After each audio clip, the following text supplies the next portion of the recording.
Okay guys, welcome back to another Rare Pet WoW video. I'm your host Rayman from Respawn Games, and this is our second bear video. We have finally moved on to the bears, and there's quite a few to go through. So, after a very successful tame of Bjorn, the white sort of polar bear type thing, I guess that's what they were going for. We're now moving on to Hibernus the Sleeper. I really like the name Hibernus. It's quite apt for what it is, because you actually do find it sleeping as well, funny enough. Just in case you guys didn't know what we do in these videos, I will be showing you guys what they look like, where to find them, and how to tame them.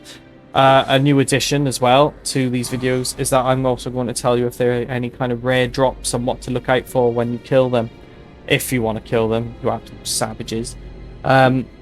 And also what sort of unique abilities it has as well as a bear. So it'll probably be the same for all the bears in terms of its unique abilities. But yeah, I just thought, I had a comment from someone on YouTube and thought, you know what, actually that might be something that might be quite interesting to add, because it's interesting because some rare pets do tend to drop some good items, but it's not always the case. Most of the time it's it's a load of rubbish, but in this case, we'll see, won't we?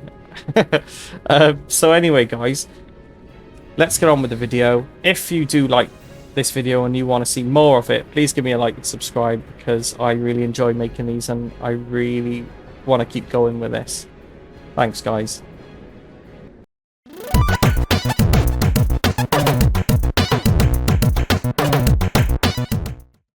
Okay, so this is Hibernus the Sleeper.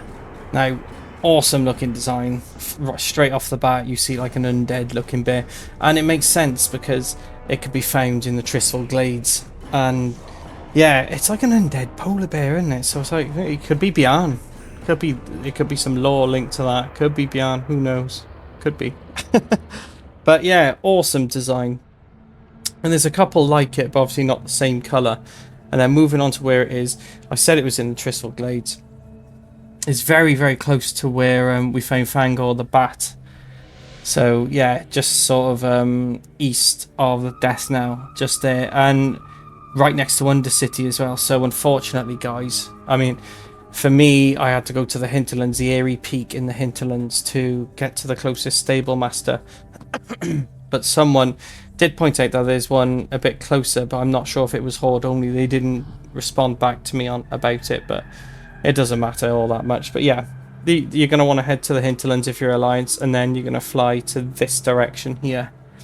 Okay, so we are starting off where we were with Bjorn. Funny enough, when I logged in, I saw Bjorn again, and it was a bit annoying because obviously the first time I went there, he wasn't there, and the last two times he was there, so it was really frustrating. But it is what it is.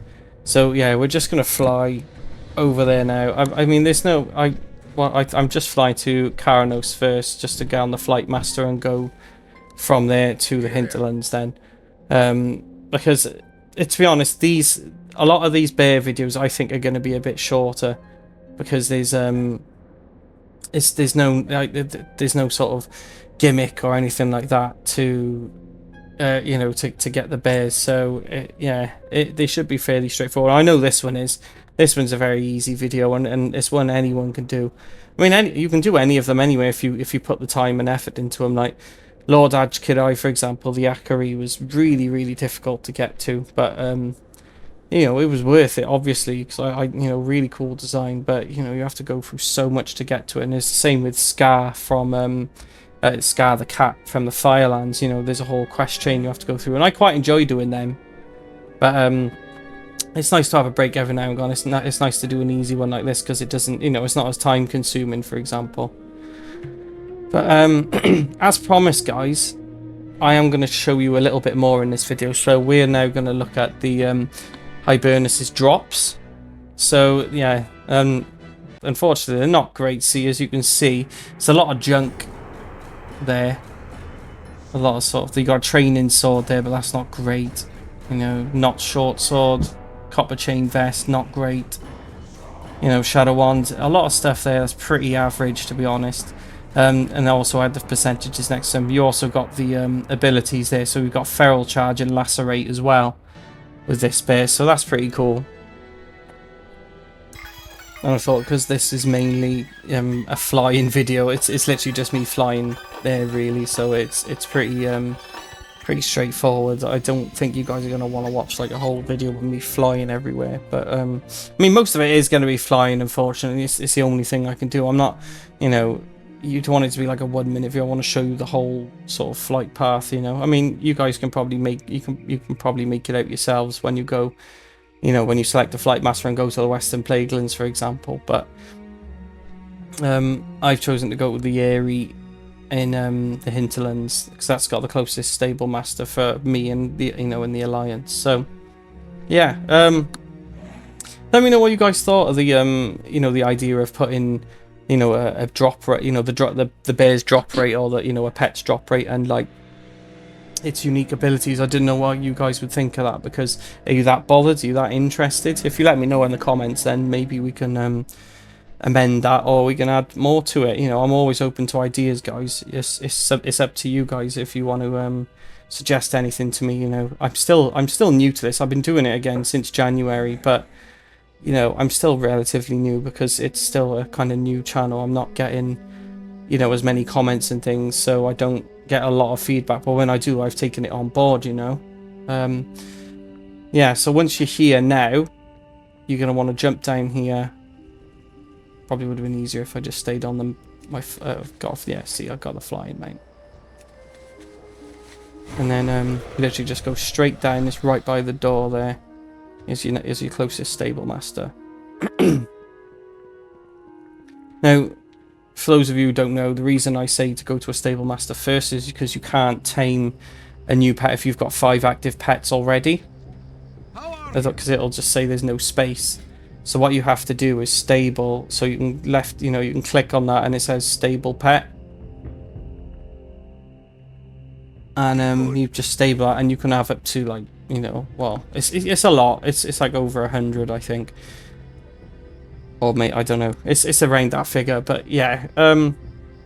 Once you've done that, then, and you made sure you've got like some spaces in your active roster, then yeah, we're gonna crack on now and just fly to Hibernus's location now.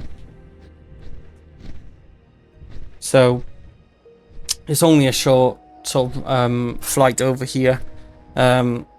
Pretty straightforward.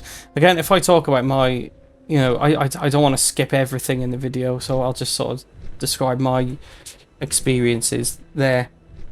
And to be honest, I've been here with undead. I've been here with blood elves as well, and it's an interesting side because I've always been Alliance, but when I have made Horde characters, I've tried to get an idea of what it's like from every class, every you know, or both factions, and you know, because you want to have like a neutral sort of perspective on things. But yeah, I will skip this bit actually. Yeah, it's not that far, but I just thought save the job really of faffing around for another 30 seconds, just talking absolute rubbish. But yeah, as you can see, we're just going here now. Make sure as well you put the create a waypoint for it as well, just to make tracking it a bit easier. And it should be just over this hill now, asleep. There we go. And just like I do now, guys, what you're going to want to do is whip out your frost trap, shoot it close to it. Make sure you're within range to tame as well, because when you press the tame button, then it's just going to come straight. So I'm showing you there, sorry, yeah, make sure your pets are dismissed as well.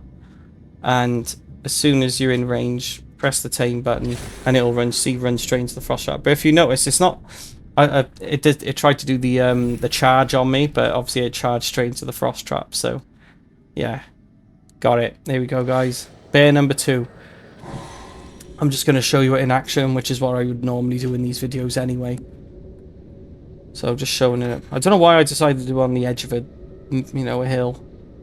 Could have picked a better position really to show it to you guys. But yeah, awesome, because it looks like it's just got like deep gashes and things in it, and it just got this really cool undead vibe going for it.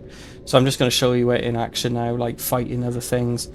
Dark Hounds are pretty cool, but I'll have to check. I'm not sure if they have like a unique skins, so we'll see. They won't be too far down on the list, obviously, because I'm going through them all alphabetically, so... yeah. But yeah, I think it looks awesome. And I look forward... I think there's a couple of undead bears on this. I think there's one in, like, Fellwood as well, coming up. So, yeah. Just going to take him back to me now. And yeah, that's Hibernus the Sleeper, guys. I hope you enjoyed the video. I've been your host, Rayman from Respawn Games. Thanks for watching, guys. If you did enjoy the video, I've got plenty more where they came from, and I've got a lot of other Monster Hunter stuff as well, just in case you fancied something different. And it's going to be a lot more stuff coming up like this as well. So, and I'm going to switch between this and Monster Hunter. So anyway, just remember, guys, find your prey and stay steady, my fellow hunters. I will see you guys in the next one. Thanks for watching.